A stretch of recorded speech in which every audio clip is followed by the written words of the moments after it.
Office থেকে কিছুদিনের জন্য ছুটি নিয়ে নে। অফিস থেকে বাসায় ফিরে নিজের জন্য রান্না করছিলাম, তখনই আম্মুর ফোন। হ্যালো আম্মু, বলো।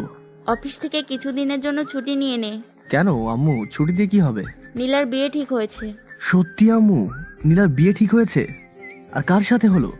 পরিবার নীলার ব্যাপারে সবকিছু জানে তো? না রে, তোর মামা কিছু বলে নাই। আর ছেলের বাজারে একটা দোকান আছে, কেউ তো মেয়েটাকে বিয়ে করতে চায় না, তাই তোর মামা অনেক যৌতুক দিয়ে ছেলেপক্ষকে রাজি করিয়েছে, কিন্তু নীলার ব্যাপারে কিছু বলে নাই। আম্মু, মামা কিন্তু এটা একদম ঠিক করে নাই। পরে যদি জানতে পেরে খুব ঝামেলা করে। পরেরটা পরে দেখা যাবে, তুই তাড়াতাড়ি বাসায় আসবি, আর কম করে হলেও 7 দিনের ছুটি নিবি। আম্মু, এখন অফিসে অনেক কাজের চাপ, এতদিন ছুটি কিছুতেই দেবে না। আমি বড় জোর 5 দিন ছুটি নিতে পারবো। তা বিয়ে কবে? এই তো রবিবার। এত তাড়াতাড়ি? হ্যাঁ রে, তোর মামা কোনো রিস্ক নিতে চায়নি। এর আগেও তো এমন 2বার হয়েছে, শেষের দিকে এসে বিয়ে ভেঙে গেছে, তাই তোর মামা এবার একটু তাড়াতাড়ি সব ঠিক করে ফেলেছে। আচ্ছা আম্মু, আমি তাহলে চলে যাব। আচ্ছা, তা এখন কি করিস? ব্যাচেলার ছেলেরা যা করে আর কি। অফিস থেকে ফিরে নিজের জন্য রান্না করছি। নীলার বিয়ে হয়ে যেতে দে, তারপর তোর বিয়ের ব্যবস্থা করছি। আম্মু তুমিও না, আমি এখন নিজের টাকায় হাতি পালতে পারবো না। হাতি মানে? হাতিকে? বারে, যার সাথে আমার বিয়ে দেবে সেই তো হাতি। চুপ গাধা, বউ কেন হাতি হতে যাবে? আম্মু এখন রাখি, হ্যাঁ, রান্না করে খাবো, খুব ক্ষুধা লেগেছে। আচ্ছা, দেখে শুনে থাকিস, আর সময় মতো চলে আসিস কিন্তু। হ্যাঁ আম্মু, তুমি একদম চিন্তা করবা না আমার জন্য। ফোনটা কেটে দিলাম, তারপর আবার রান্নার কাজে মন দিলাম। কি ভাবছেন, আব্বু আম্মু গ্রামে থাকে? আরে না, তা না, আব্বু আম্মু ঢাকাতে থাকে, আমি শুধু আলাদা থাকি। আসলে বাসা থেকে অফিসে আসতে অনেক ঝামেলা হয়ে যায়, তাই আমি আলাদা বাসা ভাড়া করে থাকি। এই তো রান্না শেষ হয়ে গেছে, এখন খাবো। আহ, কি সুন্দর ঘ্রাণ। এই যে আপনারা আবার চোখ লাগাবেন না কিন্তু, একদিন বাসায় আসবেন, রান্না করে খাইয়ে দেবো।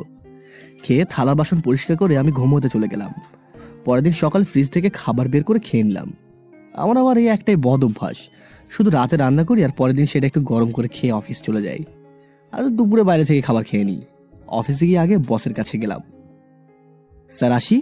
আরে মামুন সাহেব, আসুন আসুন। আমি স্যারের কেবিনে গিয়ে চেয়ারে বসলাম। স্যার কিছু কথা ছিল। হ্যাঁ বলুন, কি বলবেন? স্যার আমার কিছুদিন ছুটি লাগবে। সেটা না হয় পেয়ে যাবেন, কিন্তু কেন সেটা বলবেন না? স্যার আমার মামাতো বোনের বিয়ে, তাই।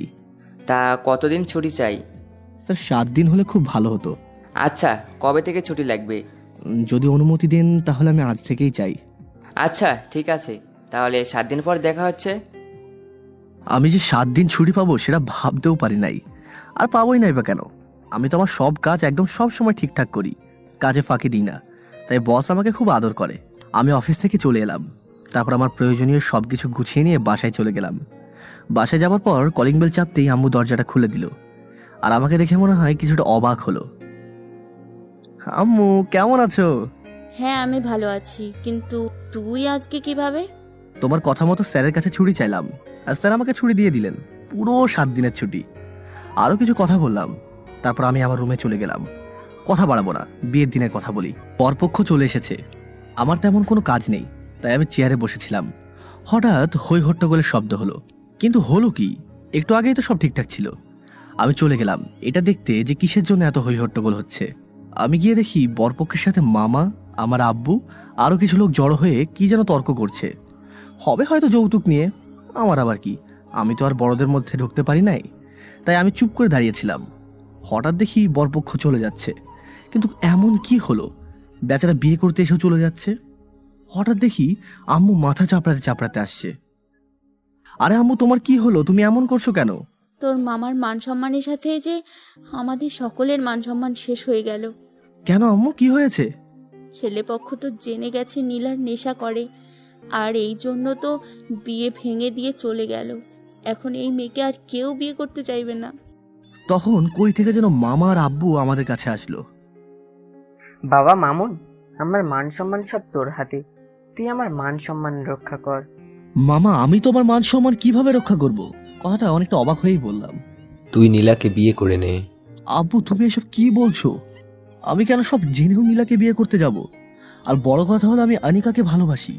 বিয়ে করতে হলে আমি আনিকাকেই করব। আনিকার সাথে আমার 2 বছরের রিলেশন। আমি এত কথা শুনতে চাই না। হ্যাঁ, মেয়েটা হয়তো নেশা করে, কিন্তু বিয়ের পর মেয়েরা একদম চেঞ্জ হয়ে যায়। দেখবি নীলাও নেশা করা ছেড়ে দিয়েছে। কিন্তু আব্বু, আমি তো আনিকাকে ভালোবাসি। আমি আনিকাকে কি করে ঠকাতে পারি? আমি পারবো না এই বিয়ে করতে। প্লিজ তুই এমন করিস না। আমার যা কিছু আছে সব আমি তোকে দিয়ে দেব, তাও তুই নীলাকে বিয়ে কর। মামার সম্পদ দিয়ে সবকিছু হয় না। আমি নীলাকে বিয়ে করতে পারবো না। তুই যদি আজ নীলাকে বিয়ে না করিস তাহলে আমার মরা মুখ দেখবি তুই। আম্মুর কাছে এমন কথা শুনে আমার মুখের সব ভাষা হারিয়ে ফেললাম। কি করব? যে মা আমাকে এত কষ্ট করে জন্ম দিয়েছে, ছোট থেকে এত আদর দিয়ে বড় করে তুলেছে, সেই মায়ের এমন কথা শুনে আমি কি করব? আচ্ছা, আমি বিয়ে করতে রাজি আছি। একদমই রাজি নেই আমি। আমি আনিকাকে অনেক ভালোবাসি, আর আনিকাও আমাকে অনেক অনেক ভালোবাসে। আমি শুধু এটাই ভাবছি আনিকা আমার বিয়ে করার কথা শুনে কি করবে। আর আমি আনিকাকে ছাড়া অন্য কাউকে ভালোবাসতে পারবো না। সম্ভব নয় আমার পক্ষে অন্য কাউকে ভালোবাসা। আমি আগে থেকেই পাঞ্জাবি পাজামা পরেছিলাম, তাই নতুন করে আর কিছু করতে হলো না। বিয়েটা কিভাবে হয়ে গেল আমি নিজেও জানি না। নীলা তো নেশা করে মাতাল হয়, আর আমার মনে হচ্ছে আমি বিনা নেশাতেই মাতাল হয়ে গেছি। কি যে করছি সেটা আমি নিজেই জানি না। হ্যাঁ, নীলা নেশা করে, প্রায় সব প্রকার নেশাই নীলা করে। এর জন্য মামার এত টাকা পয়সা থাকা সত্ত্বেও নীলার বিয়ে দিতে পারছিল না। কে করবে এমন মেয়েকে বিয়ে? নেশা করে সারাদিন ঘরে মাতাল হয়ে পড়ে থাকে। নীলাকে যখন বিয়ে করি তখনও নীলা নেশায় ছিল। দেখে মনে হচ্ছে কিছুক্ষণ আগে ড্রিঙ্কস করেছে। আব্বু আম্মু সব জেনেও কেন নীলার সাথে আমার বিয়ে দিচ্ছে? শুধুমাত্র মান সম্মানের ভয়ে? আর এদিকে যে আমার জীবনটা নষ্ট হতে চলেছে সেটা তারা একবারও ভাবতে পারলো না। নীলাকে বাসায় আনা হলো। আমি কারোর সাথে কোনো কথা বলছি না, শুধু বারবার এটাই ভেবে যাচ্ছি আনিকাকে আমি কি বলবো। আমি সবাইকে ফাঁকি দিয়ে ছাদে চলে গেলাম। নেশার কোনো কিছুই আমার একদমই ভালো লাগে না। আমি এখন সহ্যই করতে পারি না। আর আজ কিনা সেই আমার সাথে, ভাবতেই পারছি না কিছু। রুমে যেতেও ইচ্ছা করছে না। ছাদে যে বেঞ্চ রাখা ছিল, যেই বেঞ্চে বসে আনিকার সাথে কথা বলে আর আকাশের তারা দেখে কাটিয়েছি অনেকটা সময়, আজ সে আমি কিনা অন্য কাউকে বিয়ে করে ঘরে নিয়ে এলাম। নিজেকে নিজের কাছে খুব অপরাধী মনে হচ্ছে। এমন সময় কেউ একজন ছাদে আসলো। আমি সেটা অনেক ভালোভাবেই বুঝতে পারলাম, কিন্তু এমন সময় কে ছাদে আসবে? রাত, তাই ভালো করে দেখা যায় না। তোর সাথে আমরা আজ অনেক বড় অন্যায় করে ফেলেছি, তাই না? অন্যায় কেন করবে? তবে এটা ঠিক, আমি হয়তো অন্য কারোর সাথে অন্যায় করে ফেলেছি। যা হবার হয়ে গেছে, অতীত ভুলে যা। আম্মু, আমি চেষ্টা করলেও আমার অতীত ভুলতে পারবো না। আর ওই নীলাকে তো স্ত্রী হিসেবে কোনোদিন মেনেই নিতে পারবো না। অমন মেয়ের সাথে আর যাই করা যাক না কেন, সংসার করা যায় না। দেখ, নীলা হয়তো নেশা করে, কিন্তু ভালো শাসনে রাখতে পারলে এই অভ্যাস আর একদম থাকবে না, আমি সেটা বলে দিচ্ছি। হ্যাঁ আম্মু, আমিও এটাই চাই, মেয়েটা নেশা করা ছেড়ে দিক। কি পায় ওইসব করে? ও তো নিজেরই ক্ষতি করছে। আর ছাদে বসে থাকতে হবে না, যা রুমে যা, নীলা একা ঘরে বসে আছে। আম্মু, নীলা একা ঘরে বসে আছে তাতে আমার কি? আমি নীলার কাছে যেতে পারবো না। সেটা হয় না, আজকে তোদের বাসর রাত, যা রুমে গিয়ে নীলার সাথে একটু কথা বল। আমি আর ছাদে বসে থাকলাম না, আম্মুর সাথে আমার রুমে চলে এলাম। এসে দেখি নীলা ড্রিঙ্কস করছে। আমি তো গন্ধ একদম সহ্য করতে পারলাম না, রুম থেকে বের হয়ে আসলাম। আমার সাথে আম্মুও আসলো। আম্মু, তুমিই বলো এই মেয়ের সাথে আমি কি করে থাকবো? তাহলে এক কাজ কর, তুই অন্য রুমে গিয়ে ঘুমা। তবে বাবা, একটা কথা মাথায় রাখিস, নীলা কিন্তু এখানে তোর বিয়ে করা বউ। হ্যাঁ আম্মু, সেটাই। আমি অন্য রুমে চলে গেলাম, গিয়েই শুয়ে পড়লাম। একটু চোখ বুঝেছি, তখনই ফোন কেঁপে উঠল। ফোন হাতে নেবার পর আমার হাত কেঁপে উঠল। আনিকা ফোন দিয়েছে। এখন আমি কি বলবো? কোন মুখে আনিকার সাথে কথা বলবো? একবার কেটে গেল, আবার ফোন দিল। আমি এবার রিসিভ করলাম। ওই, তোমার ফোন ধরতে এতক্ষণ লাগে? না, একটু বিজি ছিলাম। তা আমাকে তো ভুলে গেলে দেখছি। এই কথার বিপরীতে আমি কি বলবো একদম ভেবে পাচ্ছি না। গলা ধরে আসছে, কান্না চলে আসছে। না, ভুলবো কেন? আনিকা আমার কণ্ঠস্বর শুনেই বুঝে গেল কিছু একটা হয়েছে। এই, তোমার কণ্ঠস্বর এমন শোনাচ্ছে কেন? কি হয়েছে তোমার? এখন আনিকাকে কিছু বলা যাবে না। কিছু বললে মেয়েটা উল্টাপাল্টা কিছু করে বসবে। তার থেকে ভালো সব সামনাসামনি বলবো। আমার খুব ঘুম পাচ্ছে, বাই। আর কিছু বলার সুযোগ দিলাম না, ফোনটা কেটে দিলাম। জানি এখন আবার ফোন দিবে, তাই ফোনটা অফ করে রেখে দিলাম। ফোন কেটে দেওয়ার পর ফোন অফ করে রেখে দিলাম, কারণ আমি জানি যদি এখন ফোন কেটে না দিই তাহলে আবার ফোন দিবে, আর আবার কথা বললে হয়তো আর কিছুই লুকিয়ে রাখতে পারবো না। কিন্তু আমি কি করে পারবো একটা মেয়ের স্বপ্ন এইভাবে নষ্ট করে দিতে, এইভাবে ভেঙে দিতে? অনেক ঘুমানোর চেষ্টা করলাম, কিন্তু কিছুতেই আমার ঘুম আসছে না। ঘুমহীন একটা রাত কেটে গেল। আমি সকালে উঠে পড়লাম। বাসার এখনো কেউ উঠে নাই, শুধু আমিই উঠেছি। আর আমাদের বাসায় লোক বলতে আব্বু, আম্মু আর আমি। ভাইয়া ভাবিকে নিয়ে রংপুরে থাকে। ভাইয়ার অফিসের কাজের জন্য সেখানে থাকতে হয়। আর ভাইয়া নীলার বিয়েতে আসতে পারে নাই, কারণ সেখানে যখন তখন সব হয় না, সবকিছুর একটা নিয়ম আছে। আমার কাছে তো মনেই হচ্ছে না গতকাল আমার বিয়ে হয়েছে। আমার তো এখনো মনে হচ্ছে আমি অবিবাহিত একটা ছেলে। আর বড় কথা হলো, নীলাকে আমি কোনোদিন বউ বলে মানতেই পারবো না। তাহলে আমি বিবাহিত হব কি করে? আমি উঠে আগে গিয়ে নিজের জন্য চা বানিয়ে নিলাম। একা থাকি তো, তাই এইসব অভ্যাস আমার আবার খুব ভালো। চায়ের কাপ হাতে আমি ছাদে চলে গেলাম। খুব মিষ্টি একটা সকাল। চা শেষ করে আবার নিচে চলে আসলাম। ততক্ষণ আম্মু উঠে গেছে। আমাকে দেখে বলল, কি রে, তুই এত সকালে গিয়েছিলি কোথায়? এই তো একটু ছাদে গেছিলাম। যা ফ্রেশ হয়ে আয়, খেতে দিচ্ছি। আম্মু, আমার খেতে ইচ্ছে করছে না, পরে খেয়ে নেব।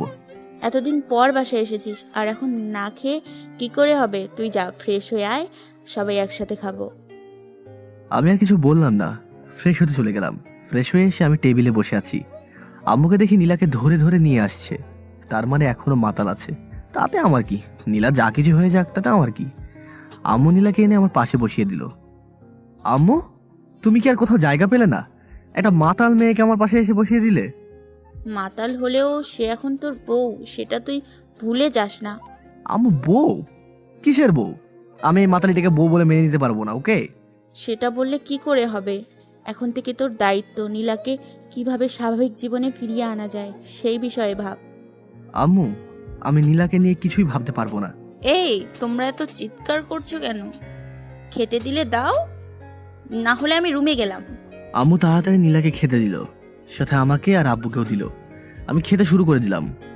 কি রে, তোর কি তাড়া আছে? একটু আস্তে খা। আম্মু, এখন কি তোমার কাছ থেকে এটাও শিখতে হবে যে কি করে খাবার খেতে হয়? কথাটা একটু রাগ দেখিয়ে বললাম। আমার খাওয়া শেষ হতে মনে হয় 5 মিনিট লাগলো। খাওয়া শেষ করে আমি উঠে আমার রুমে চলে গেলাম। তারপর শুয়ে আছি। ফোন কাল থেকে অফ, তাই অন করলাম। অন করা মাত্রই SMS আসতে শুরু করলো। SMS গুলো এমন ছিল, জান তুমি কোথায়, তোমার ফোন অফ বলছে কেন? আমার তো খুব কষ্ট হচ্ছে, ফোন খুলো না। তারপর, জান তোমার ফোন এখন অফ। আমার কিন্তু এবার খুব চিন্তা হচ্ছে। জান তুমি প্লিজ একবার ফোন অন করো, আমি যা থাকতে পারছি না। আমার আর বুঝতে বাকি রইল না আনিকা এতক্ষণ কি শুরু করে দিয়েছে। এইসব ভাবতেই ছিলাম, তখন কল আসলো। আমি ভয়ে ভয়ে ফোন রিসিভ করলাম। আনিকা অন্য কিছু না বলে, আই কুত্তা, ওই বিলাই, তোর ফোন অফ কেন ছিল? না মানে ফোনে চার্জ ছিল না, আর আমাদের এদিকে কাল থেকে বিদ্যুৎ একটু ঝামেলা করছে। কেমন ফোন ব্যবহার করিস? চার্জ থাকে না? নোকিয়া 1200 মডেল ব্যবহার করবি। আচ্ছা ঠিক আছে। বাসায় আসবে কবে? তোমাকে খুব মিস করছি। হ্যাঁ যাব। এই, তোমার কিছু হয়েছে তাই না? না, আমার আবার কি হবে? এই রে, আমি তো ভুলেই গেছি। আম্মু আমাকে এখন বাজারে যেতে বলেছিল। আমি এখন রাখি, হ্যাঁ তোমার সাথে পরে কথা হবে। ধুর, ভালো লাগে না যখন কথা বলতে যাই, শুধু কাজ আর কাজ। আচ্ছা যাও, দেখে শুনে যাবা। আর শোনো। হ্যাঁ বলো। Love you. অনিকার কথা শুনে বুকের মধ্যে ধুক করে উঠল। এখন আমি কি বলবো? না, কিছু বলবো না। আমি ফোন কেটে বাসায় ফোন রেখে বাইরে চলে গেলাম। বাসায় থাকতে আমার একদম ভালো লাগে না। অনেকক্ষণ বাসার বাইরে ছিলাম। দুপুরের দিকে বাসায় এসে দেখি বাসার বাইরে একটা গাড়ি দাঁড়ানো আছে। তার মানে বাসায় কোনো অতিথি এসেছে। আমি বাসায় গিয়ে দেখি মামা আব্বুর সাথে কথা বলছে। আব্বু আমাকে দেখেই, কি ব্যাপার, এতক্ষণ কই ছেলে? সেই কখন থেকে তোমাকে ফোন দিয়ে যাচ্ছি। না মানে আব্বু, ফোন তো বাসায় রেখে গেছিলাম। যাও রেডি হয়ে নাও। কেন আব্বু? তোমার মামা মামি তোমাদের নিতে এসেছে। আমাদের মানে কাদের নিতে এসেছে? তোমাকে আর নীলাকে। আব্বু, নীলাকে পাঠিয়ে দাও, আমি যেতে পারবো না। সে কি রে, তুই যাবি না কেন? আর এটাই তো নিয়ম। মামার মুখের ওপর বেশি কথা বলি না, তাই আর কিছুই বললাম না। আমি যেভাবে ছিলাম সেভাবে তাদের সাথে বেরিয়ে পড়লাম। নীলাকে মামি ধরে নিচ্ছে। আচ্ছা, নীলা এত কেন নেশা করে সেটা আপনারা জানতে চান না? আসুন বলি। আজ থেকে 2 বছর আগে আর 10টা সাধারণ মেয়েদের মতো নীলাও ছিল সাধারণ একটা মেয়ে। হেসে খেলে দিনগুলো ভালোই কেটে যাচ্ছিল নীলার। হঠাৎ আকাশ নামে একটা ছেলের সাথে রিলেশন হয়। বেশ ভালোই যাচ্ছিল তাদের দিনগুলি। কিন্তু মামা যখন জানতে পারে যে নীলা প্রেম করে, তখন মামা নীলাকে আকাশের সাথে মেলামেশা করতে না করে। কিন্তু তারপরেও নীলা আকাশের সাথে রিলেশন রেখে যায়। পরে একদিন এমন একটা সত্যি ঘটনার সামনে আসে যেটা নীলা কিছুতেই মেনে নিতে পারে না। আর সেটা হলো আকাশ ছিল বিবাহিতা। এইসব জানার পর নীলা আকাশকে ছেড়ে চলে আসে। কিছুদিন মেয়েটা অনেক কান্নাকাটি করত, কিন্তু নীলা যে কখনো নেশায় আসক্ত হয়ে পড়বে সেটা কেউ জানতো না। নীলার কিছু ফ্রেন্ডদের হাত ধরেই নীলা নেশার জগতে পা রাখে। মামা অনেক চেষ্টা করেছে নীলাকে এই পথ থেকে ফিরিয়ে আনার, কিন্তু মামার কোনো চেষ্টাই সফল হয়নি।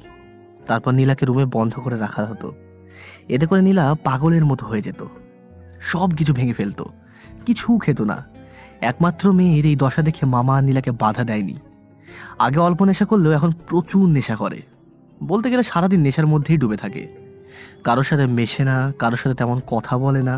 যদি কেউ কিছু বলে তাহলে অল্পতেই রেগে যায়। আরও অনেক কিছু। কথা বলতে বলতে মামাদের বাসায় চলে এসেছি। বাসার ভেতরে আমি একাই সবার আগে চলে গেলাম। আমি তো আর এই বাড়িতে নতুন না। হ্যাঁ, হয়তো পদবি চেঞ্জ হয়েছে, কিন্তু আমি আগে যেমন ছিলাম এখনও তেমনই থাকবো। নীলার জামাই হয়ে আমি এই বাড়িতে থাকতে পারবো না। আমি নীলার রুমে চলে গেলাম। দেখি সারা ঘর বোতলে ভর্তি, নানান ব্র্যান্ডের নেশা জাতীয় তরল আছে। মন চাচ্ছিল সব ভেঙে ফেলে দিই, কিন্তু এখন এইসব করলে চলবে না। কিছুক্ষণ পর মামি নীলাকে নিয়ে এলো। এখন আগে থেকে কিছুটা সুস্থ লাগছে, কিন্তু জানি আবার এখন খেতে বসে যাবে। মামি নীলাকে রুমে দিয়ে চলে গেল। মামি চলে যাওয়ার পর নীলা কিছুক্ষণ আমার দিকে কেমন করে যেন তাকিয়েছিল।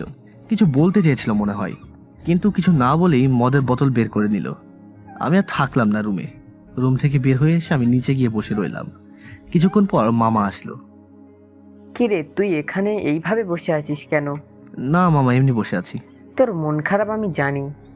বাবা, তুই আমার মেয়েটাকে যেভাবে হোক আগের অবস্থায় ফিরিয়ে দে। আমি কিভাবে তোমার মেয়েকে সুস্থ করে তুলবো? যেখানে তোমরা তার বাবা মা হয়ে কিছু করতে পারো নাই, সেখানে আমি কিভাবে কি করব? আমার মেয়েটার এই অবস্থা কেন হয়েছে সেটা তো তুই ভালো করেই জানিস।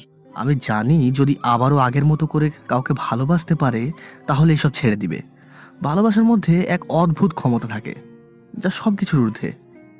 তাহলে এখন আমাকে কি করতে বলছো? তুই আমার মেয়েকে যেইভাবেই হোক সুস্থ করে দে। আচ্ছা, সেটা চেষ্টা করে দেখব। তবে যদি ও সুস্থ না হয়? আমি জানি ও যদি তোর সাথে কিছুদিন মেশে তাহলে সুস্থ হয়ে যাবেই। বাবা, তুই আমার এই কথা ফেলে দিস না প্লিজ। তুই আমার বোনের ছেলে, তা না এখন তো এই বাড়ির জামাই। এই বাড়ির সম্মানের কথা ভেবে তুই নীলাকে সুস্থ করে তুলবি। কিন্তু তুমি যেভাবে বলছো তাতে করে তো আমাকে সারাক্ষণ নীলার সাথে থাকতে হবে, নীলাকে সময় দিতে হবে। কিন্তু সেটা তো আমার পক্ষে সম্ভব না।